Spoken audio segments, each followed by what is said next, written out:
eu estou pesquisando um caso de um menininho de Minas Gerais que tem câncer, e esse garotinho é visitado por 3 seres que estão fazendo uma operação nele lá e ele está melhorando.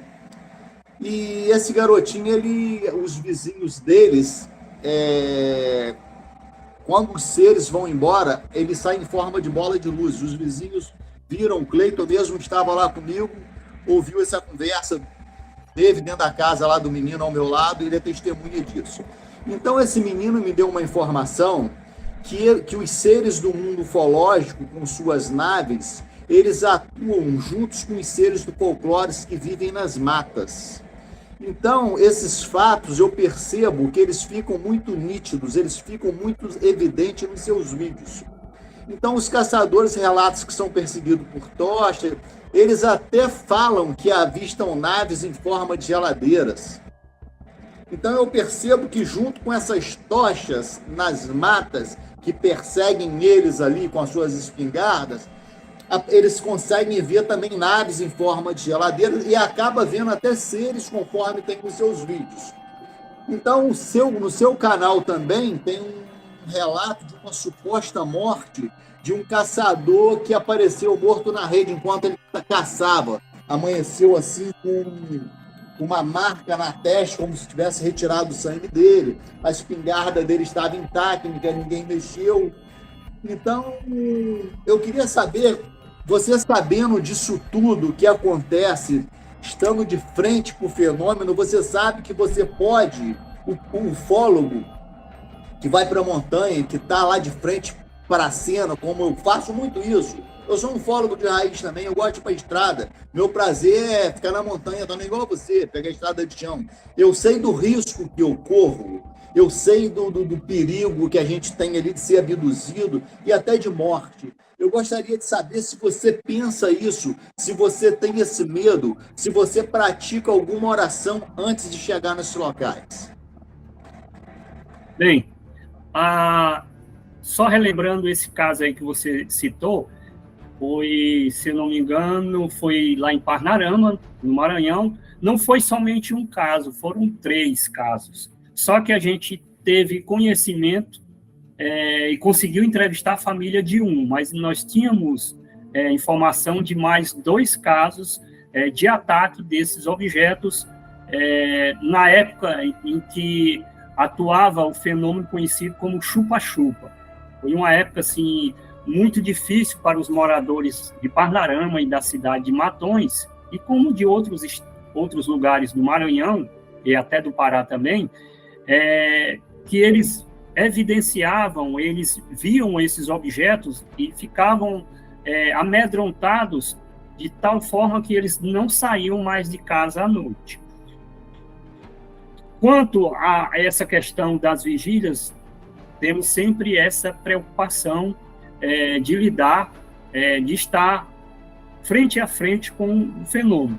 Normalmente, isso é uma atitude minha mais particular, porque eu tenho, nessas entrevistas, eu tenho encontrado diversos fenômenos que os caçadores também presenciam dentro da mata, e que não é somente ufológico, são fenômenos assim que pode até estar ligado ao folclore brasileiro.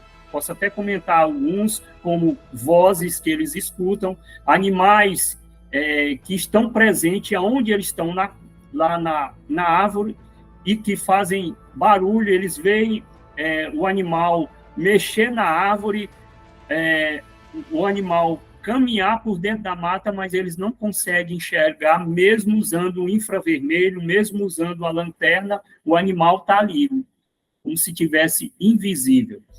É só o som, é só o barulho que eles ouvem.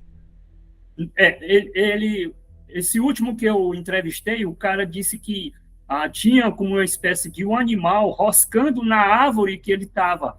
Ele estava em cima de uma árvore, o animal roscava e a árvore balançava. E ele focava com a lanterna para baixo e não conseguia ver. Nossa. Como hoje hoje tem mais tecnologia, ele pegou o infravermelho, ligou o infravermelho e olhava pelo infravermelho e não conseguia ver nada. Depois ele viu as folhas se mexendo caminhando, Nossa. como se o animal estivesse indo embora e ele acompanhando e não conseguia ver nada.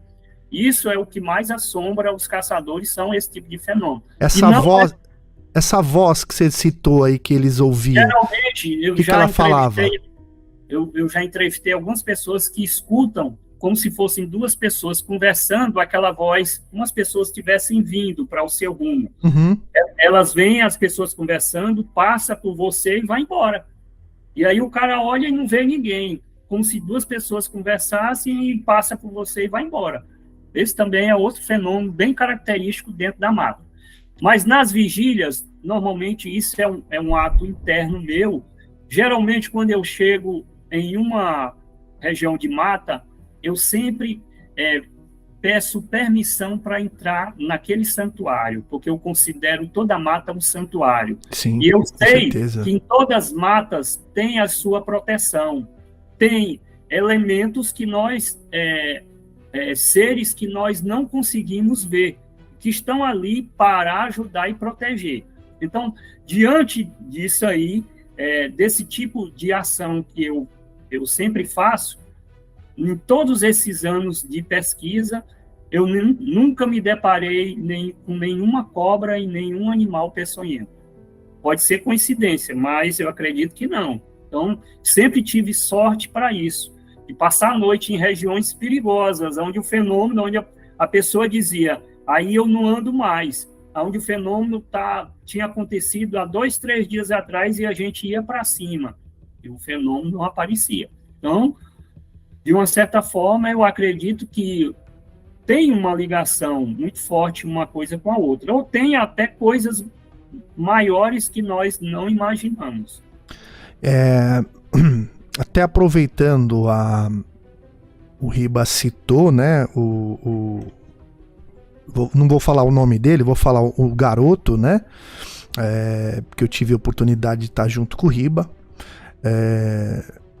Ele citou sobre o folclore brasileiro, né? Ele citou muito, lembrando que esse garoto, ele não tem... A vida dele é jogar videogame, que ele fez muitas cirurgias na cabeça, acho que umas 8 cirurgias ou mais até, por causa do câncer, né? Mas ele acredita que quem curou ele foram esses 3 seres, né? 30 cirurgias, Cleiton, no cérebro. Quantas? Mais de 30 cirurgias. Olha só, falei 8, né? 30 cirurgias, né? E aí, Riba, eu só ia falar o seguinte, né? Que o Flávio tocou no assunto desse lance, né? Da suposta coincidência, né, de entrar na floresta, pedir autorização, até mesmo pedir pra gente poder filmar, né, sempre a gente fala, você quer filmar, você quer ver, você quer... Porque a gente vive numa realidade que a gente já fica praticamente aí pelo menos umas 12 horas por dia, muito mais eu acho, né, no celular, né, então a gente acaba não vivendo a nossa vida e acaba focando muito ali, a gente tá no lugar, poderíamos ver com os nossos olhos, mas a gente fica através da lente ali, né, vendo o virtual também, né, então o que eu queria falar do menino e sobre esse assunto que você falou, que eu ouvi esse menino chegar pro Riba Menezes e falar assim: pode ficar tranquilo que eles me falaram que você tem autorização para estar lá. Agora, talvez seja da mesma forma que falaram pro Riba, falaram para as pessoas, eu tive a oportunidade de falar com ele, né, sobre os seres negros que eu via na minha infância, né, que eu vi na minha infância e ouvia, e ele também falou, né, sai correndo, quando for seres negros, vá para a luz, que é onde... E é impressionante que esse menino não teria como falar nada disso, entendeu?